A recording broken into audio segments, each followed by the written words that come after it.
ალბათ სმენიათ, რომ ხშირად საფონდო ბირჟებზე აქციების ყიდვას ადამიანები ადარებენ კაზინოს.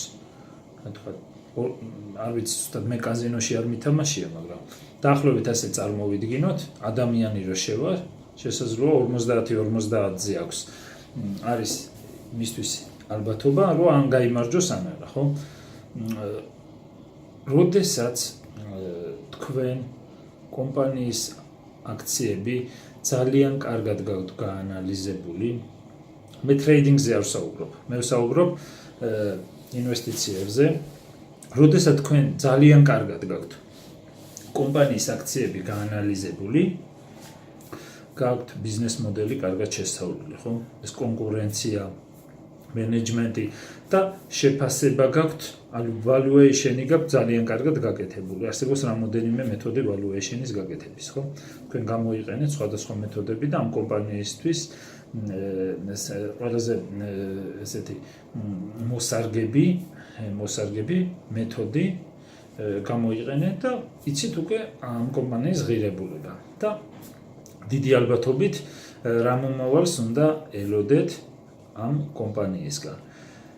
თქვენ უზარმაზარი რაოდენობა, თქვათ 6,000 ამერიკულ ბირჟაზე წარმოდგენილი კომპანიების აქციებისგან შექმნით პორტფელს, შვენივრად კარგად ამ გაანალიზებული აქციებით, ამოარჩევთ ამ 6,000 პირობითად 6,000 კომპანიის აქციებიდან და მაგალითად შექმნით 30 კომპანიის აქცია, ხო? კომპანიის აქციისგან შემდგარი პორტფელი გააკეთეთ. ეს არ არის უკვე კაზინო. პირდაპირ გეუბნებით, რანაირად შეიძლება კაზინო იყოს, როდესაც თქვენ ძალიან ღრმად გაქვთ და კარგად გაანალიზებული და უდიდესი ალბათობით, თუ ხარ დარწმუნებული 95%-ზე მეტი ალბათობით, რომ კომპანია ძალიან მაგარი იქნება და უკეთეს შედეგს მიაღწევს მომავალი წლები, არანაირად არ გავს კაზინოს. რა გავს კაზინოს? მიახლოებით, შეიძლება არც ეგარ, მაგრამ მიახლოებით ვამბობ რა. მე კაზინო როგორც ვამბობ, არ ვიცი და შეიძლება კარგათაც კაზინოს იდეას ვერ ხვდები. ანუ, როდესაც ტრეიდერები და არა მარტო ტრეიდერები, ინვესტორებიც ყიდულობენ ბირჟაზე მოსმენილი საინფორმაციო წყაროთ მოსმენილ რაიმე ინფორმაციას, რომ ამ კომპანიას ექნება მომავალი წლები, ან მომავალი 1 წელი, ან რაღაც პერიოდი, ესეთი საუცხოო შედეგი. ან ტელევიზიით გამოდიან, თქვენ Bloomberg-ზე ლაპარაკობს ადამიანი, ესეთი შედეგი ექნება, ხო? და თქვენ დგებით და უჯერებთ ამ ადამიანებს და ყიდულობთ ამ აქციებს, ხო? მაშინ დაახლოებით თქვენი ალბათობა არის, ხეშეთ რო ვთქვათ 50-50 ან ნამდვილად გაგიმართლებთ, ან ხელა მოგება მაინც არ ექნება. კიდევ უდიდესი ალბათობით, მაგრამ მოიგებ თუ არა დაახლოებით 50-50-ზეა თქვენი ალბათობა. ეს დაახლოებით გავს ნამდვილად. შედიხართ, მაგრამ კაზინოში არ ვიცი რა პრინციპი შეიძლება სულ წააგო და ამ აქციებს რო ყიდულობთ, ხო? შეიძლება სულ არ წააგოთ და დიდი ალბათობით სულ არ წააგოთ. არ ვიცი რა შეიძლება მოძებნოთ ისეთი, რომ უცად სულ წააგოთ. შეიძლება დაიკლოს რაღაც 10, 15, 20, 30%-ის, მაგრამ სულ წაგების ალბათობა ძალიან დაბალია. თუ რაღაც კატასტროფას არ მოძებნეთ და ეგეთი აქციები არის, ძალიან უიშვიათესი რაღაც უცად სულ დავარდეს და ფასი დაუვარდეს. ანუ საინვესტიციოდ თუ გინდათ, რომ თქვენი მოქმედება კაზინოს არ დაემსგავსოს და გამართლებაზე არ იყოს დაფუძნებული, ამიტომ უნდა გქონდეთ გამოცდილება ამ სფეროში, უნდა გქონდეთ თეორიული განათლება და უნდა შეგეძლოთ, ანუ კარგად კომპანიების შეფასება და პორტფელის შექმნა. არ უნდა იჩქაროთ, თქვათ. არის უამრავი შესაძლებლობა, ხო? მაგალითად 6,000 აქცია ამერიკულ საფონდო ბირჟაზე წარმოდგენილი. თქვენ არ უნდა იჩქაროთ, ამას ვიყიდ. დაელოდეთ, არ არის აუცილებელი. თუ თქვენ ვერ პოულობთ, ჯობია დაელოდოთ, თვითონ არასწორი იყიდოთ რამე ისეთი კომპანია, რომლებიც ისე ვერ გაიზრდება, ან შეიძლება ზარალი გაჩვენოთ, ხო? წესი ნომერი 1, ასე Warren Buffett-ს აქვს ნათქვამი და ყოველთვის ძალიან კარგად ვიყენებდი. წესი ნომერი 1 არის არასოდეს ეცადეთ, რომ არასოდეს დაკარგოთ ფული. ვიფიქრებთ, რომ აი 5 წუთში გინდა თუცად ბევრი ფული შეუნა და მოძებნით ისეთ რაღაც ეცადეთ, რომ თავდაპირველად არასოდეს დაკარგოთ ფული. წესი ნომერი 2, ყოველთვის დაიცავით წესი ნომერი 1. და მერწმუნეთ ამ პერიოდში თქვენ უფრო მეტ გამოცდილებას შეიძენთ და უფრო სწორ გადაწყვეტილებებს მიიღებთ და უკეთესი შედეგი გექნებათ. ანუ თავდაპირველად და ყოველთვის არ აქვს მნიშვნელობა ეცადეთ, რომ ფული არ დაკარგოთ. ძალიან მნიშვნელოვანია. ყველა კიდევ აი კაზინოს რატომ არ გავს?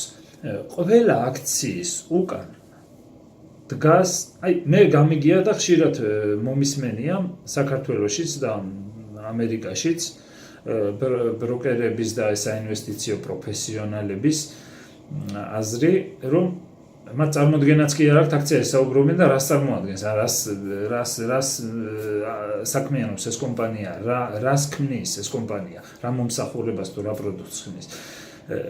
ანუ ყოველთვის აქციის უკან დგას კომპანია. თქვენ ეს კომპანია უნდა გქონდეთ ძალიან კარგად გაანალიზებული, მშვენივრად. ამ შემთხვევაში უკვე კაზინოს აღარ ემდა, რადგან თქვენ იცით, რომ ეს არის ის კომპანია, რომელიცაც კარგი მომავალი ექნება. ასევე დამწყებები და არა მარტო დამწყებებისთვის მინდა გთხოვოთ, რომ არ იფიქროთ, რომ აი თქვენ ხართ ის განსაკუთრებული ნიჭით და უნარით დაჯილდოვებული ადამიანი ყოველგვარი გამოცდილებით და ცოდნის გარეშე, უცად გადაწყვეტეთ, რომ აი გინდათ საფონდო ბირჟაზე მონაწილეობა და ძალიან ბევრი ფული უნდა იშოვოთ და გჯერათ, რომ უცებ ძალიან მილიონებს იშოვოთ. აი ეს გთხოვთ, რომ დაფიქრდით მაინც, რომ თქვენ არანაირი გამოცდილება თუ არ გაქვთ და განათლება, არანაირად შეიძლება უცებ ამდენი ფული იშოვოთ. აი თქვენ თუ ფიქრობთ, რომ ბირჟა არის კაზინო, თავდაპირველადვე მაგარ შესწრომაში ხართ შეყვანილი, რადგან თუ თქვენ კაზინოს მეთოდით, ანუ გამართლების მეთოდით დაიწყებთ და შეხვედით ბირჟაზე და ან გაგიმართლებს ან არა, მოდი ეს შეუძლებელია, რომ გრძელვადიან პერსპექტივაში, მაგალითად შეიძლება ერთხელ გაგიმართლოთ, ხო? ორჯერ და იფიქროთ, აი მე რა ჭკვიანი ყოფილი ვარ, ესე იგი სულ გამართლებ. მაგრამ ესე არა, შეიძლება მე სულ დაკარგოთ ის გამართლებული ის და რაც გქონდათ. ამიტომ გრძელ ვადაში თქვენ რაღაცა მეთოდი თუ არ გაქვთ საინვესტიციო შერჩეული, მინდა გითხრათ, რომ საინვესტიციოდ არ არსებობს ერთ-ერთი მეთოდი. ყველა ადამიანს აქვს რაღაცა განსხვავებული მეთოდი. მაგრამ Warren Buffett-ს განსხვავებული მეთოდი ჰქონდა ყოველთვის. Soros განსხვავებული მეთოდი ჰქონდა ყოველთვის. არიან ძალიან მაგარი ინვესტორები, Ray Dalio მაგალითად განსხვავებული მეთოდი ჰქონდა ყოველთვის, ხო? არიან ეს ადამიანები, რომლებსაც ყველას არის რაღაც სხვანაირი მიდგომა აქვთ. და ესეთი პრინციპები აქვს და მიყვებიან ამ თავის და არ გადადიან ამ თავის, ან რაღაცა იციან და აქიდან ხო არ გადიან და ცდილობენ, რომ ეს რაღაცა რაც იციან, უფრო გაზარდონ ეს წრე ცოდნის. მოხდებით, ეს არის ძალიან, მაგრამ თავდაპირველად რო შედიხარ და ფიქრობთ, რომ მე განსაკუთრებული უნარი და ნიჭი დამაჯილდოვა ალბათ ღმერთმა და მოდი ეს ერთხელ გაგიმართლებს, განსაკუთრებით საშიშია ხოლმე თავიდანვე ეგრევე რო გაუმართლებს და მაგრამ მოიგებს ყოველგვარი გამოცდილების ცოდნის გარეშე რომ მოიგებთ ეგრევე. ნიშნავთ რომ გაგიმართლათ ეგ, იმიტომ რომ ეს იმდენი აქცია ხო დაახლოებით ალბათობა არის 50 უხეშად რო ვთქვა 50 ან გაგიმართლებს ან არა, ხო? თქვენ როდესაც ძალიან ეს ძალიან მოკლე ვადაში ვამბობთ, რომ გრძელ ვადაში კიდევ დაბალია მაგის ალბათობა. იმიტომ თუნდაც სტანდარტენ ბუა 500 რომ ავიღოთ, ეს 500 აქ სტანდარტენ ბუა 500 გრძელვადიან პერსპექტივაში ინარჩუნებს წარმატებულ კომპანიებს ხოლოდ. ის ვინც გავარდა იქიდან, იმაზე არავინ აღარ საუბრობს, იმიტომ მუდმივად იცვლება ლუზერები ტოვებენ სტანდარტენ ბუას და ახალი კომპანიები ემატებიან. ანუ თქვენ იარეთ იმ მეთოდით, რომ თქვენ უნდა გქონდეთ ცოდნა, გამოცდილება და ეს არ იქნება თქვენთვის კაზინო. აი ეს არის ზუსტად ამაზე უნდა იყოთ თქვენ ორიენტირებული.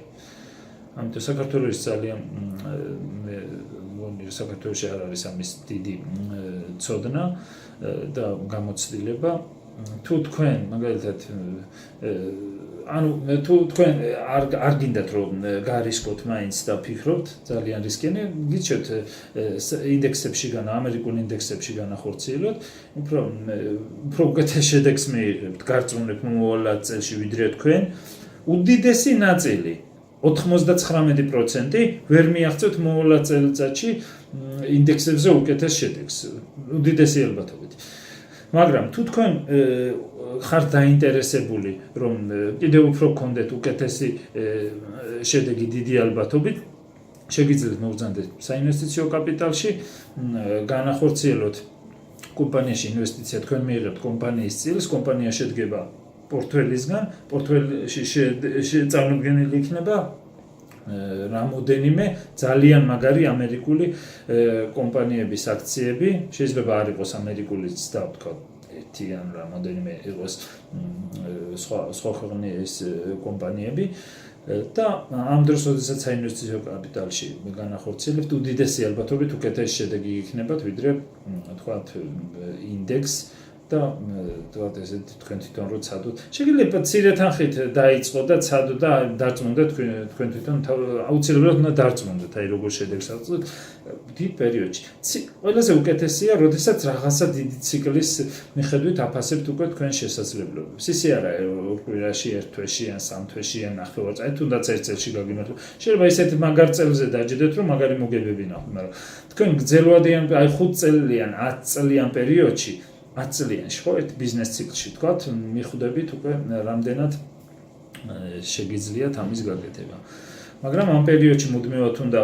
უფრო და უფრო მეტ განათლებას იღებდეთ მუდმივად უნდა აუმჯობესებდეთ ძალიან უნდა გიყვარდეთ ამის კეთება რომ 10 წელი სულ გააუმჯობესოთ და აი აბოდებდეთ ამაზე ესე თუ არ გიყვართ გირჩევთ ინდექსში განახორციელოთ ამერიკულ ინდექსში ETF-ების სახით არის ამერიკაში საბროკერო რომელიმე შემოგთავაზებთ ანუ ან საინვესტიციო კაპიტალში ჩვენთან მოგბრძანდით და ძალიან საინტერესო იქნება მომავალი 10 წელი და მეტიც 20 წელი 30 წელი 40 წელი ასეთი გემოგრძელოდენი დიდი მადლობა კარგად ბრძანდებოდეთ